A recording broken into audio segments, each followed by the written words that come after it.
把玩的是快乐，分享的是心情。大家好，欢迎收看涛哥测评。本期给大家介绍的是来自于 Hot Toys 公司出品的《复仇者联盟4：黑寡妇》。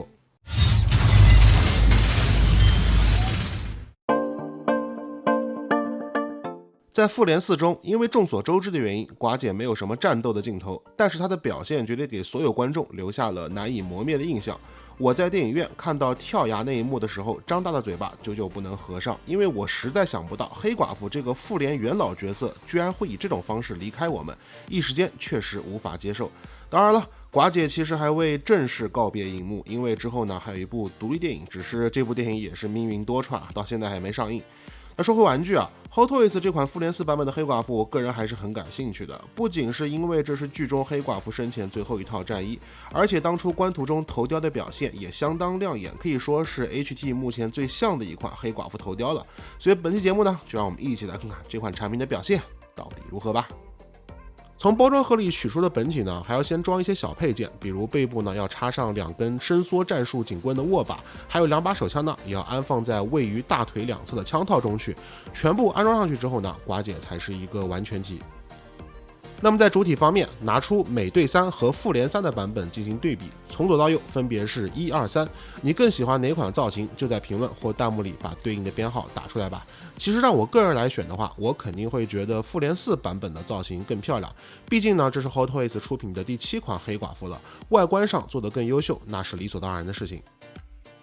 美队3和复联3的战衣都是皮衣与布质面料相拼接的设计，而且因为设定的关系，二者有很多共用零件。而到了这次复联4的版本上，战衣部分就几乎是完全新规的了。黑色战衣摒弃了拼接面料的设计，所以一体性看起来会强一点。而且呢，在战衣表面 Hot Toys 也是使用了滴胶的工艺来再现出复杂的纹理和条纹细节，效果的表现还是不错的。同时仔细观察的话，不难发现战衣的局部还有红色的部分，那这也在配色上丰富了本体的视觉效果。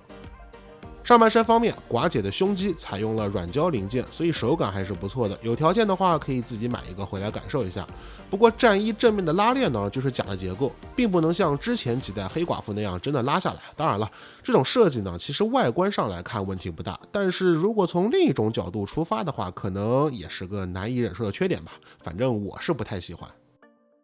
身后安插战术警棍的小背包啊，这个造型颇有点那啥的即视感。知道我指的是什么的兄弟，请在公屏中把对应的字打出来吧。其实对比下呢，就不难发现啊，这里是完全沿用了复联3的零部件，只是涂装有所不同罢了。不过电影设定就是如此，你也不能吐槽 Hot Toys 偷懒，对吧？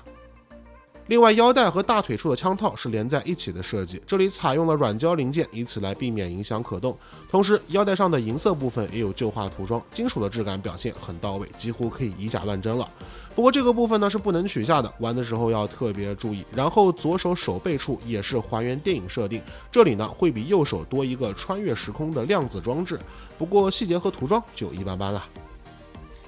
靴子部分是硬胶零件而非真实的皮革材质，所以质感的还原以及细节的表现都会打一定的折扣。脚底的纹路呢有刻画出来，同时呢还做了一些简单的干扫涂装。OK， 那么接下来呢，我们就来看看这次最大的亮点头雕吧。那首先脖子呢是惯例的包胶结构，所以关节破绽很小，不仔细看根本发现不了。而这颗全新制作的头雕我必须要给好评啊！对比起之前美队3和复联3版本来说，在象征度上绝对是完胜的。可以说 Hot Toys 做了7款黑寡妇，终于有一款拿得出手的头雕了，想想也是挺不容易的。无论是皮肤纹理的刻画，还是整体的涂装，都比之前的版本细致了不少。特别是眼神的处理很赞，可以说是很好的还原了斯嘉丽·约翰逊本人精致的面孔了。同时在左耳这里呢，相比右耳会多了几个耳饰，这个部分呢也用银色涂装很好的刻画了出来，涂装很精致，没有出界现象。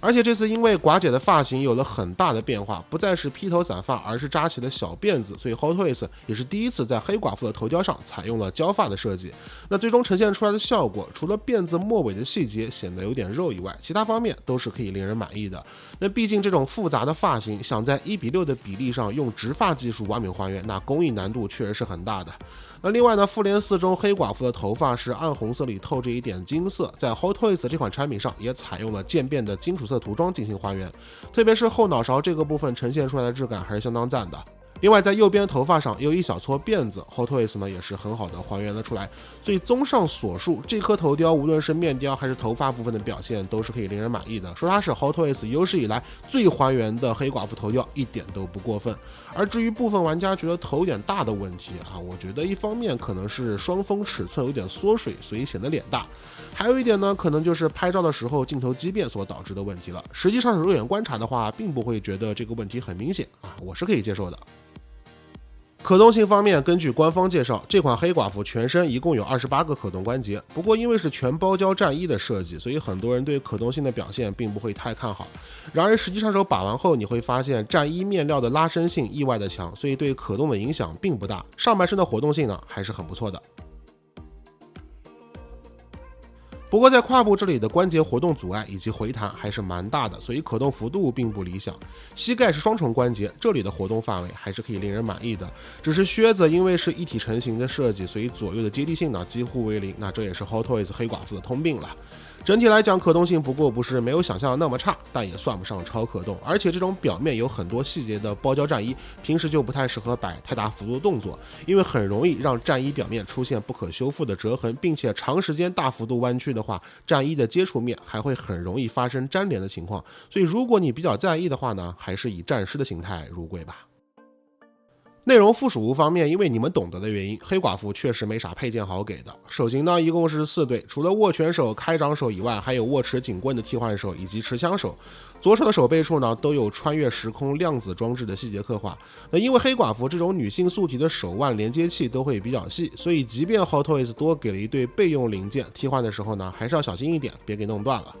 然后武器方面，大腿两侧的手枪其实和美队3的版本是完全一样的零件，只是涂装呢有一点不同，所以即便这个枪的细节机构还是挺好，但确实没啥新鲜感可言。而背部的战术警棍呢，则是用替换件的方式在线展开状态，本品附属了2个单独的零件以及一个连在一起的零件，对比下的话也不难发现和之前复联3的版本也是完全一致的，只是涂装有所不同罢了。所以看到这里，你也不难发现复联4黑寡妇的武器装备设计确实不太走心，同时呢也给了 Hot Toys 合理偷懒的借口。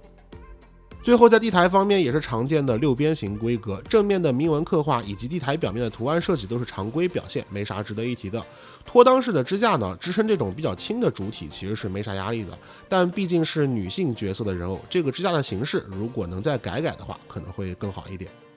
OK， 那么说到这，你不难发现这款复联4黑寡妇除了头雕比较出众以外，其他部分的表现都很一般，但这也不能完全怪 Hot Toys， 毕竟电影中剧情的走向就决定了它确实没啥太大的亮点，你总不能让 Hot Toys 附属一个悬崖配件让你没事跳着玩吧，那也太魔鬼了，对不对？